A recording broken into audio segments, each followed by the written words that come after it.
सतगुरुदेव की जय। भगत समाज को मुझ शशि भूषण दास का सत साहेब। वैसे तो मैं आज पिछले 5 वर्षों से गुरु जी के केसों के संबंध में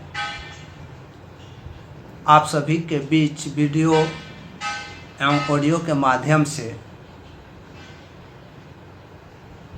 जानकारी रखते रहा हूँ, किंतु पूर्व में मैंने कभी भी लाइव नहीं आया। आज परमात्मा की दया से मैं लाइव आकर अपना जानकारी आप सभी के बीच, आप सभी के समक्ष रखने का प्रयास कर रहा हूँ।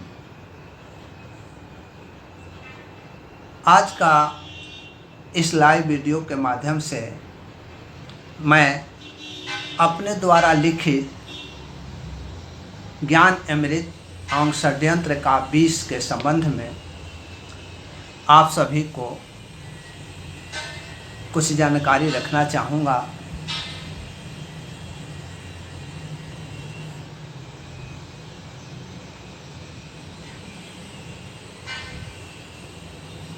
इस किताब में मेरा कोई अपना विचार नहीं है। ये किताब मुख्य रूप से इसका आधार जो है वह संत रामपाल जी महाराज का सत्संग एवं संत रामपाल जी महाराज के विरुद्ध चल रहे केसों में हुए आदेश, निर्देश एवं निर्णयन का तथ्य पर आधारित है।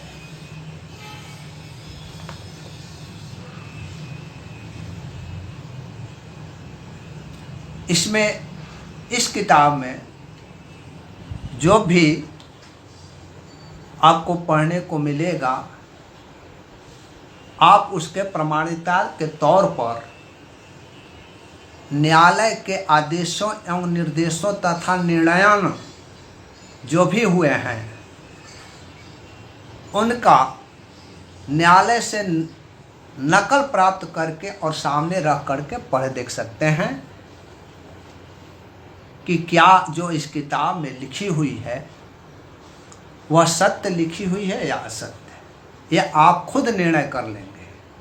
वैसे मैं ये 100% कह रहा हूँ कि कोई भी ऐसा इसमें शब्द नहीं लिखा गया है जो गुरु जी के सत्संगों के विरुद्ध हो, जो गुरु जी के केसों में हुए आदेशों एवं निर्देशों तथा निर्णयों के विपरीत हो। उन आदेशों, निर्देशों एवं निर्णयों में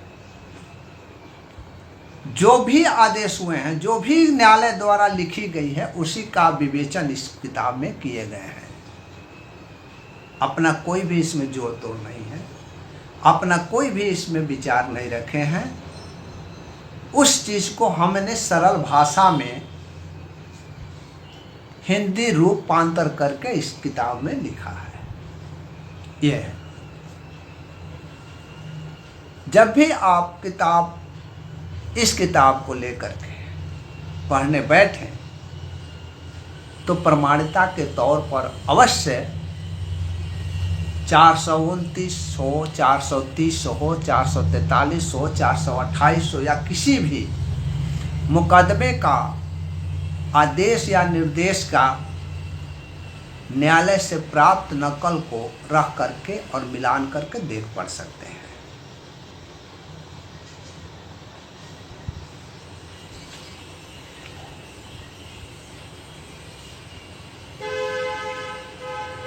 आप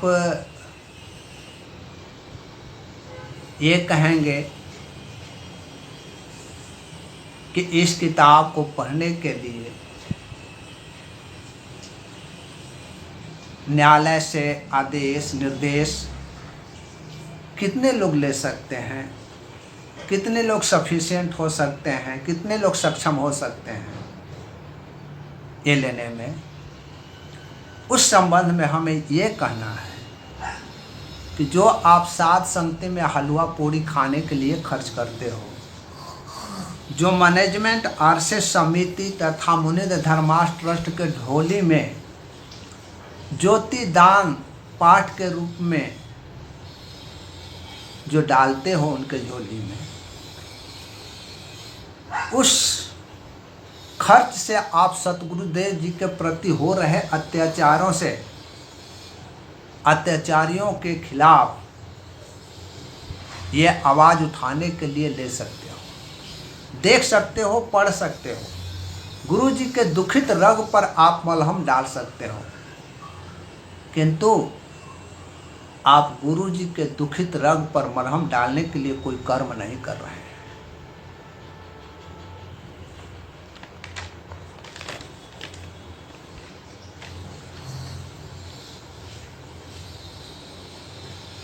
सतगुरुदेव जी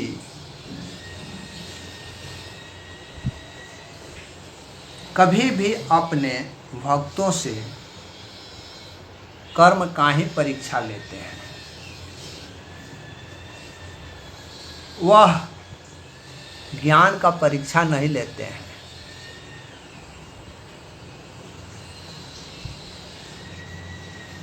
ज्ञान तो कर्म का एक मर्यादा तक ही सीमित रहता है। ज्ञान इसलिए गुरु जी देते हैं कि आप उस ज्ञान को धारण करके अपने कर्म को मर्यादा के अंदर करते चले जाओ। लेकिन हम अपने कर्म को भूल गए हैं और अपने सतगुरुदेव के प्रति कर्म को वही नहीं कर रहे हैं। सतगुरुदेव अपने ऊपर आए कष्ट विपत्ति के स्थिति में परीक्षा भक्तों से अपने दिए हुए ज्ञान को नहीं लेता है। ये परीक्षा के प्रश्न नहीं करता है कि ब्रह्मा विष्णु महेश का पिता कौन है, दादा कौन है। ये परीक्षा में प्रश्न नहीं करता। ये परीक्षा में प्रश्न इस बात का नहीं करता है कि उन्होंने ज्ञान दिया है कि ब्रह्मा विष्णु महेश का पिता काल ब्रह्म है और उसके दादा कबीर परमात्मा है, बल्कि अपने भक्तों से परीक्षा उनके कर्म को लेता है कि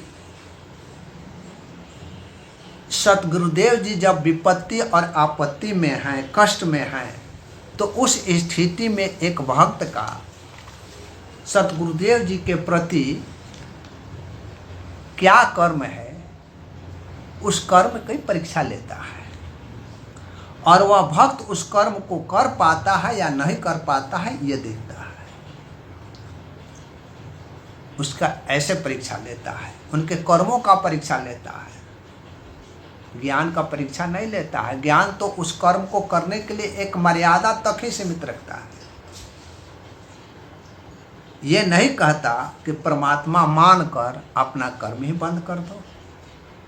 और हम सभी भगत समाज उस सतगुरुदेव जी के प्रति अपना कर्म करना पूर्णतः भूल गए हैं। आज पूरे समाज, भगत समाज में देखने को मिल रहा है, सुनने को भी मिल रहा है कि अपने सतगुरुदेव जी को परमात्मा मानकर आरएसएस मैनेजमेंट तथा मुनिद धर्मार्थ ट्रस्ट के गुंडों के बोली को ही बोल रहे होते हैं। वो तो परमात्मा है, भला परमात्मा को कौन निकालेगा। मैं उस भगत से पूछ रहा हूँ कि आज जो आरएसएस समिति मैनेजमेंट एवं मुनिद धर्मार्थ ट्रस्ट के गुंडे लोगों का बोली में बोली मिलाकर के बोलते हैं कि वो तो परमात्मा है, भला परमात्मा को जेल से कौन निकालेगा और भला परमात्मा को जेल में कौन बंद कर रख सकता है। तो मुझे उन भक्तों से मेरा एक ही प्रश्न है कि वे बताएं कि सतगुरुदेव जी जब जेल से बाहर थे तो यही आरएसएस समिति, यही मैनेजमेंट वाले खुल करके लाइव में मीडिया के समक्ष बोल रहे हैं कि हरियाणा सरकार ने संत रामपाल जी महाराज को सुरक्षा मुहैया नहीं कराया, तो राष्ट्रीय समाज सेवा समिति ने उनको उनकी सुरक्षा के लिए ये काले कमांडो की सुरक्षा कराया है। तो क्या ये जीव जो काले कमांडो बने हुए थे, ये राष्ट्रीय समाज सेवा समिति उन काले कमांडो के द्वारा उस परमात्मा की सुरक्षा कौन सी बात कर रही थी?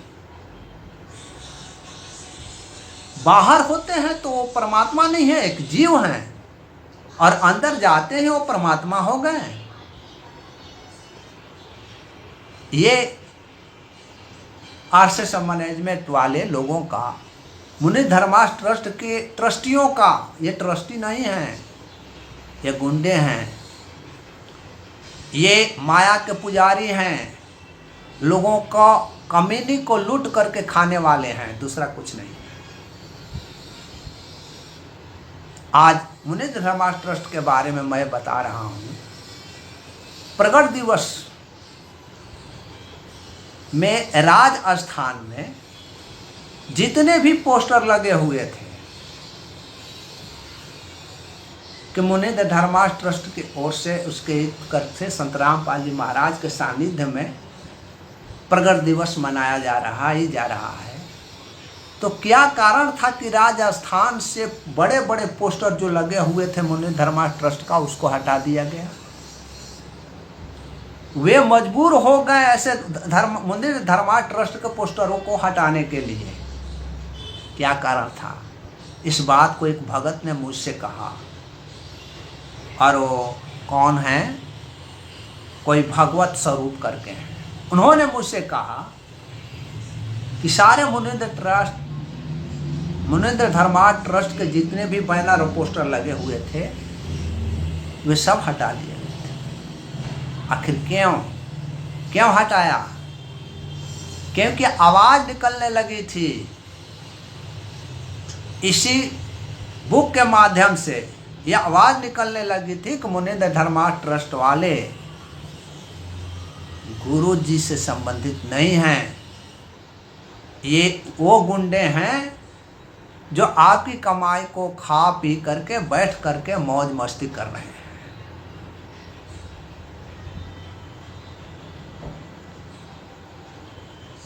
इसलिए आप भगत समाज को ये सोचने पड़ेंगे कि आपका कर्म क्या है, आप क्या कर रहे हैं।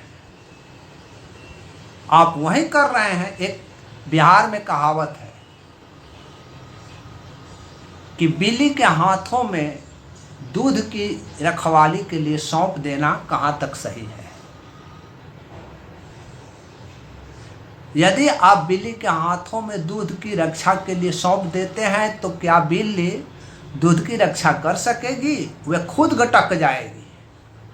और वही कार्य हो रहा है कि संत रामपाल जी महाराज के जितने भी विरोधी हैं, जितने भी संत रामपाल जी महाराज को केसों में फंसा रहे हैं, जितने भी संत रामपाल जी महाराज को केसों में उनके विपरीत गवाही दे रहे हैं, वही संत रामपाल जी महाराज के केसों का पैरवी भी कर रहे हैं, उनके केसों का देखभाल वही कर रहे हैं। और आप वहीं सोच लीजिए कि कितना गुरुजी को निकालना चाह रहे हैं। वो गुरुजी को खा जा रहे हैं और आपको तो बधिर बना दिए, मुख बधिर बना दिए हुए हैं। आप बोल भी नहीं सकते हैं, उन लोगों से प्रश्न भी नहीं कर सकते हैं कि आखिर गुरुजी 8 वर्षों से कष्ट पर कष्ट क्यों सह रहे हैं, क्या कारण है, कौन उनके विपरीत में गवाही दिया है। आप कभी भी पूछोगे नहीं मैनेजमेंट वालों से। पता नहीं आप लोगों को क्या हो कि गुरुजी के बताए दिए हुए आदेश को नहीं कर रहे हैं। गुरुजी ने सन 2008 में ही उपदेश एवं आदेश दोनों दे दिया है भक्तों के लिए उन्होंने डायरेक्ट कहा है कि इस संगत में, इसी संगत में कुसंगति उपज गए हैं, एक दो काल के दूत उत्पन्न हो गए हैं, सारी संगत को बर्बाद कर देना चाहते हैं। इन मैटर को बताते हुए गुरु जी ने हमें आपको उपदेश दिया है, उपदेश दिया है कि उन कुसंगतियों से स्वयं को बचें, तथा उसी समय आदेश भी देते हैं। वह आदेश क्या देते हैं कि उन कुसंगतियों से स्वयं बचो, ये तो उपदेश दे दिए, साथ ही उसी समय कहते हैं कि उन कुसंगतियों से बचने के लिए जो अनजान भाई बहन हैं उनको सतर्क भी करो। यदि आप अपने भाई बहन जो कि इन कुसंगतियों के संबंध में उनको जानकारी नहीं है, क्या सही है क्या गलत है, क्या अच्छा है क्या बुरा है, कौन सा सत्य का मार्ग है कौन सा असत्य का मार्ग है, कौन क्या कह रहा है गलती है या सही है, ये इस बात से वह अनजान है, तो परमात्मा ने आपको हमको आदेश दिया है कि यदि आप अपने भाई बहनों को उन कुसंगतियों के बारे में सतर्क नहीं करते हो तो आप परमात्मा का दोषी हो जाओगे। तो हमें परमात्मा का दोषी नहीं बनना है,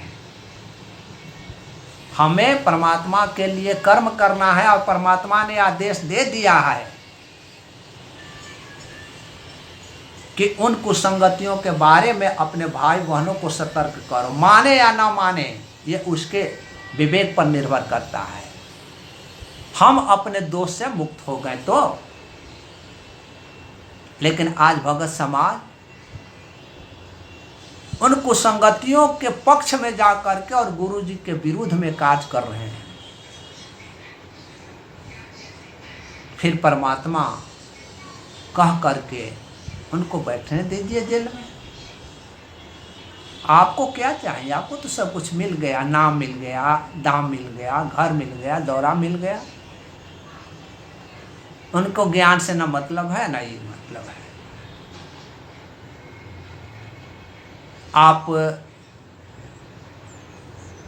आप लोगों को सुनने में आया भी होगा कि बहुत से भगतगण ये कह रहे हैं कि हमें काफ़ी नाम दीक्षा लेने के बाद में काफ़ी कुछ शांति मिल गई, काफ़ी कुछ पैसे आ गए, धन दौलत आ गए, मुझे कुछ नहीं था, आज 4-4 गाड़ियाँ हो गए, घर महल अटारी बन गए, नाम दीक्षा लेते हैं। गुरु जी ने क्या ज्ञान दिया? गुरु जी ने तो ज्ञान यही दिया था, मैं आपको कभी भी रुपए पैसे धन दौलत नहीं देता हूँ, मैं अपने भक्तों को केवल 2 दीजिए। वह 2 चीज़ क्या है? एक आधीनी और गरीबी, तीसरा तो कुछ देवे नहीं करते हैं। क्यों? आप प्रमाण में देख लो। सुल्तान इब्राहिम जैसा राजा घर त्याग वगैरह छोड़ करके जंगलों में जा करके एक लकड़ी बेच करके अपना जीवन यापन करके और परमात्मा के प्राप्ति के लिए कार्य किया। गरीबदास हजारों बीघा का वो काश्तकार थे, अपनी सारी धन दौलत को छोड़ करके और परमात्मा में लीन हो गए। मुलकदास जी सब कुछ छोड़ करके और ये कर गए। धर्मदास जी सब के सब त्याग दिए अपने धन दौलत को। नरसिंह वगैरह कौन कौन थे वगैरह, नाम तो अभी भी याद नहीं रहा है मुझे, वो सब त्याग दिए, सब आधीनी और गरीबी में आ गए। और आप हम मुनिंद धर्मा ट्रस्ट के ये गुंडे आरएसएस समिति मैनेजमेंट वाले के कहावे में आ करके उनके दुकानदारी को चलाने के लिए हम एम्बेसडर बन गए हैं। अरे भाई हम नाम दीक्षा लेते हम इतने मजबूत हो गए, इतने मजबूत हो गए कि हमारे पास हर कुछ आ गया। गाड़ी नहीं था, साइकिल लेने को नहीं था, आज 4-4 4 व्हीलर हो गए, ये हो गए, मकान बन गए, ऐसे बन गए, वैसे बन गए। अरे तुमको इतना दिया तो तुम उस परमात्मा के लिए, उस गुरु के लिए, उस सतगुरु के लिए कर्म क्या किया ये तो बता दो। गुरु विपत्ति में है, गुरु आपत्ति में है, गुरु कष्ट में है, उसके लिए तुमने क्या कर्म किया? एक सवाल भी तूने मैनेजमेंट से किया होता कि आखिर इतने वर्षों से क्यों गुरुजी अंदर हैं? किसने गुरुजी के विरुद्ध गवाही किया? उस गवाही को तो कम से कम देखो। गुरुजी के विरुद्ध में अनेकों केस लगे, अनेकों केस में जो आर्य समाजी कहे जाते थे वे किए, जो पुलिस किया, कुछ अलग गांव वाले घर वाले किए, कुछ इधर उधर का व्यक्ति किए। तो जो बाहर वाले लोग किए हुए थे तो गुरुजी तो उसमें सब के सब केसों में रिहाई होते गए। लेकिन 2 केस 429 एवं 430 जो गुरुजी के शिष्यों ने ही केस किया था, और इन्हीं दोनों केसों में गुरुजी के मौजूद शिष्यों ने गुरुजी के विरुद्ध में गवाही दिया, और ऐसे जम करके गवाही दिया कि गुरुजी को मरते दम तक का आजीवन करवास हो चुका है। जो इस किताब में देखने और पढ़ने को मिलेगा कि किसने गवाही दिया, किसने गुरुजी के विपरीत ऐसा षड्यंत्र किया, और किसने गुरुजी का आदेश बताकर आप हम सभी को मूर्ख बनाते रहा, आज भी बनाते आ रहा है। आप मूर्ख बनते जा रहे हो, कभी इस आश्रम में, कभी उस आश्रम में। आज भी तो आप लोगों को पता नहीं चल रहा है कि आखिर मुनि धर्मा ट्रस्ट के ये बैनर वगैरह क्यों खड़ गए, क्यों बैनर को मतलब हटाने लग गए लोग। इसी प्रकट दिवस पर राजस्थान का एक भगत, जिसका नाम कौन स्वरूप है, भागवत स्वरूप, उन्होंने कल ही मुझे बात में बताया कि आप ठीक कह रहे हैं, मुनि धर्मा ट्रस्ट का जितने भी पोस्टर थे वे सब हटा लिए हुए थे प्रकट दिवस के अवसर पर। आखिर क्यों? कभी सवाल आपने किया कि भाई मुनि धर्मा ट्रस्ट के तहत में आप लोग संत रामपाल जी महाराज का ये सारे कार्य कर रहे हैं, ये नाम दीक्षा केंद्र वगैरह खोले हुए हैं, तो आज ये मुनि धर्मा ट्रस्ट का बैनर क्यों हटा रहे हैं? क्या कारण है? कौन सी कारण हो गई जो मुनि धर्मा ट्रस्ट के ये बैनर सारे के सारे हटा रहे हो? आपने कभी सवाल नहीं किया, क्योंकि आप मुख बधिर बने हुए हो, आप गूंगे हो, आप बहरे हो, और आपके गूंगे या बहरे बनने का फायदा गुरुजी के विपरीत में कार्य कर रहा है कौन? आरसी समिति और मैनेजमेंट। मैं ये पूछता हूं, इतना भी पूछ सकते हो कि गुरुजी ने जो कहा है कि राष्ट्रीय समाज सेवा समिति मेरी नहीं है, और इस संबंध में पुरुषोत्तम, राजेंद्र, राज कपूर ने जो केसों में बयान दिया कि वे झूठ बोल रहे हैं, ये उन्हीं का राष्ट्रीय समाज सेवा समिति है, उन्हीं के दिशा निर्देशन में ये बनी हुई है। तो मैं आप सभी भगत समाज से प्रश्न करना चाहता हूँ कि राष्ट्रीय समाज सेवा समिति मेरी नहीं है और मैनेजमेंट वाले कह रहे हैं कि ये उन्हीं की है, तो आप निर्णय करो कि गुरुजी झूठ बोल रहे हैं या ये लोग झूठ बोल रहे हैं। तो फिर जब गुरुजी झूठ बोल रहे हैं तो ठीक है, गुरुजी का विरोध कर लो, लेकिन गुरुजी अगर झूठ नहीं बोल रहे हैं तो आप गुरुजी के प्रति, अपने कर्म के प्रति इन झूठों का विरोध क्यों नहीं कर रहे हो? क्या प्राप्त कर लोगे इन मैनेजमेंट के साथ में? इसलिए आप सभी को समझने होंगे, जानने होंगे, देखने होंगे, पढ़ने होंगे इस किताब को। इस किताब में सारी सच्चाई रख दी गई है। केसों के निर्णयन के बारे में भी रखी गई है, आदेशों निर्देशों के भी बारे में रखी गई है, गुरुजी के सत्संगों का मिलान भी की गई है उसमें। और यही नहीं, गुरुजी ने जब जब बयान दिया है तब तक का निर्णयन के साथ में इसमें वर्णन भी है। अतः आप भगत समाज को जागरूक बनने पड़ेंगे। अजागरूक बन करके अपने भाई बहनों को जागरूकता फैलाने पड़ेंगे, उनके बीच फैलाने पड़ेंगे। यदि जागरूक हैं, जागरूकता नहीं फैलाते हैं तो यह आपकी कमी है, आपका दोष है। परमात्मा ने साफ आदेश जब दे दिया है कि आप अपने भाई बहनों को सतर्क करें, इन कुसंगतियों से दूर रहने के लिए सतर्क करें, तो आपको करने पड़ेंगे। नहीं तो फिर परमात्मा का दोषी परमात्मा तो खुद बताए हैं, गुरुजी तो खुद बताए हैं, यदि ऐसा नहीं करते हो तो परमात्मा का दोषी हो जाओगे। तो आप अब सोचो कि हमें परमात्मा का दोषी बनना है या आरएसएस मैनेजमेंट के पल्लू पकड़ करके और सतलोक पास होना है। ये आपको निर्णय करने का अधिकार है, आप निर्णय करें, ये आपकी बात है।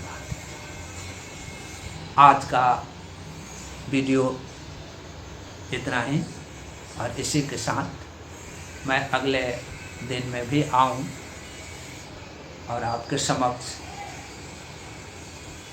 सत्य बात को रखूंगा, केसों के संबंध में भी रखूंगा, अभी जो प्रक्रिया चल रहे हैं उसके बारे में भी मैं आपको रखूंगा और सदा रखते जाऊंगा। ये मैं इसलिए नहीं रख रहा हूं कि मतलब मैं आप लोगों के बीच चर्चा में बना रहूं, मैं इसलिए रखता हूं कि मैं परमात्मा का दोषी नहीं रहूं। मैं उस परमात्मा के आदेश को अपने अंदर समाहित कर लिया है, जिसने यह मुँह खोल करके लोगों के बीच कहा है कि इसी संगत में एक दो काल के दूत उत्पन्न हो गए हैं, कुसंगति उपज गई है। उन दूतों, उन कुसंगतियों से अपने को बचाएं और अपने भाई बहनों को बचने के लिए सतर्क करें, अन्यथा परमात्मा का दोषी हो जाओगे। इस बात को ध्यान में रख करके आप सभी भगत समाज जिस रोज परमात्मा के प्रति अपना कर्म करना प्रारंभ कर देंगे, अपने सतगुरुदेव के प्रति जो कष्ट में है, विपत्ति में है, और उनके प्रति अपने कर्म को करने लग जाओगे, तो निश्चित है कि उस